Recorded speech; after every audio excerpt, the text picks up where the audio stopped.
Assalamualaikum warahmatullahi wabarakatuh. Perkenalkan, saya Marsyana Andini dari Perpajakan dengan NIM C0D0220035. Baiklah, di sini saya akan menjelaskan tentang materi saya, yaitu konsep dasar akuntansi pajak. Yang pertama, pengertian akuntansi pajak.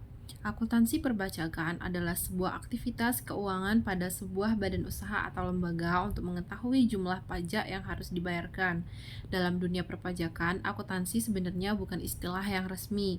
Istilah yang lebih tepat sebenarnya adalah pembukuan atau pencatatan. Tetapi karena sistem pajak yang diterapkan pemerintah saat ini, sebuah lembaga atau badan usaha diharuskan untuk menerapkan akuntansi. Pada dasarnya, baik akuntansi biasa maupun perpajakan memiliki cara kerja yang serupa. Bedanya, jika akuntansi biasa menghasilkan laporan keuangan, akuntansi perpajakan menghasilkan laporan pajak. Akuntansi pajak tercipta karena adanya suatu prinsip dasar yang diatur dalam Undang-Undang Perpajakan dan pembentukannya terpengaruhi oleh fungsi perpajakan dalam mengimplementasikan sebagai kebijakan pemerintah. Kemudian, fungsi akuntansi pajak. Secara teknis, selain berfungsi untuk mengetahui besaran pajak yang harus dibayar, wajib pajak, cabang akuntansi ini juga memiliki fungsi lain yang tidak kalah penting seperti di bawah ini. Yang pertama, sebagai dokumentasi perpajakan tahunan yang bisa dipakai untuk membandingkan dan mengetahui riwayat perusahaan. Kedua, sebagai laporan keuangan resmi yang bisa kita paparkan saat ingin mendapatkan investor atau kegiatan publikasi lainnya. Yang ketiga, sebagai bahan analisis untuk mengetahui besar pajak yang harus dibayar perusahaan atau lembaga keuangan di masa yang akan datang. Keempat, sebagai strategi menganalisa pajak dan perencanaannya di masa yang akan datang. Mengingat pentingnya fungsi-fungsi tersebut, maka setiap pengolahan data dan pencatatan keuangan harus dilakukan secara detail dan rinci agar hasil yang diperoleh sesuai dengan kenyataan dan dapat dipertanggungjawabkan. Dalam akuntansi perpajakan ada juga yang disebut dengan pembukuan dan pencatatan.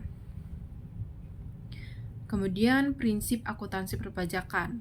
Agar perusahaan tidak melakukan kesalahan dalam proses penghitungan pajak, ada baiknya memahami prinsip-prinsip penting dalam akuntansi perpajakan seperti yang dijelaskan berikut ini.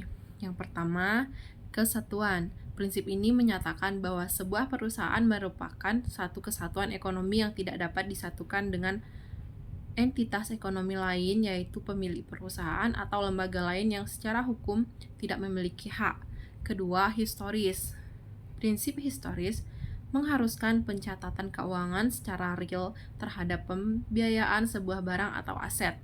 Misalnya, apabila perusahaan membeli sebuah bangunan seharga 250 juta, tetapi dalam proses negosiasi akhirnya didapatkan harga 200 juta, maka pencatatan yang harus dibukukan adalah senilai 200 juta sesuai dengan kesepakatan akhir yang dibayarkan. Ketiga, pengungkapan penuh. Untuk mendapatkan hasil yang akurat, setiap pencatatan aktivitas keuangan harus disajikan secara informatif dan detail. Bahkan kalau perlu, tambahan catatan kaki atau lampiran penting sebagai referensi. Setelah memahami prinsip akuntansi perpajakan, diharapkan risiko kesalahan dan ketidakakuratan pencatatan data pajak bisa diminimalkan bahkan dihilangkan. Kemudian, klasifikasi pajak. Sebelum memulai pencatatan, sebuah perusahaan atau lembaga wajib mengetahui jenis pajak terutang yang menjadi kewajiban dibayarkan. Untuk memudahkan, berikut klasifikasi pajak berdasarkan cara pemungutannya. Yang pertama, pajak langsung. Pajak ini dikenakan berdasarkan jumlah penghasilan atau kekayaan yang dimiliki sebuah perusahaan atau lembaga. Adapun besarnya telah diatur dalam Undang-Undang Perpajakan. Pajak langsung biasanya harus dibayarkan oleh wajib pajak dan tidak boleh diwakilkan atau dibebankan pada orang atau instansi lain. Yang kedua, pajak tidak langsung.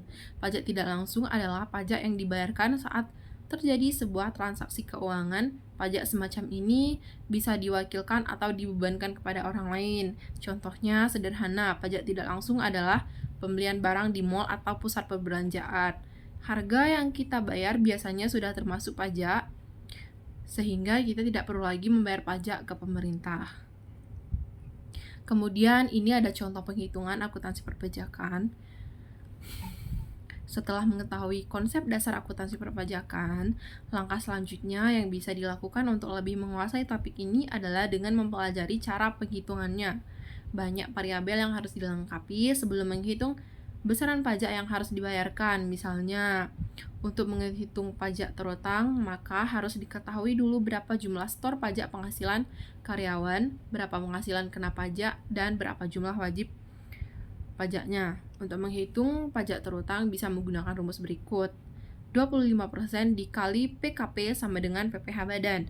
PPh badan dikurang PPh dikurang PPh pasal 23 sama dengan utang pajak. Agar lebih memudahkan memahami penerapan rumus tersebut, berikut ini contoh soal bisa dipelajari. Contohnya, PT Berkah memiliki penghasilan kotor sekitar 70 miliar, dengan PPh sekitar 2 miliar, PPh pasal 23 sebesar 1 miliar, dengan mengeluarkan sebanyak 24 dan pengeluaran sebanyak 42 miliar. Untuk mengetahui berapa PKP perusahaan, kurangi penghasilan kotor dengan pengeluaran.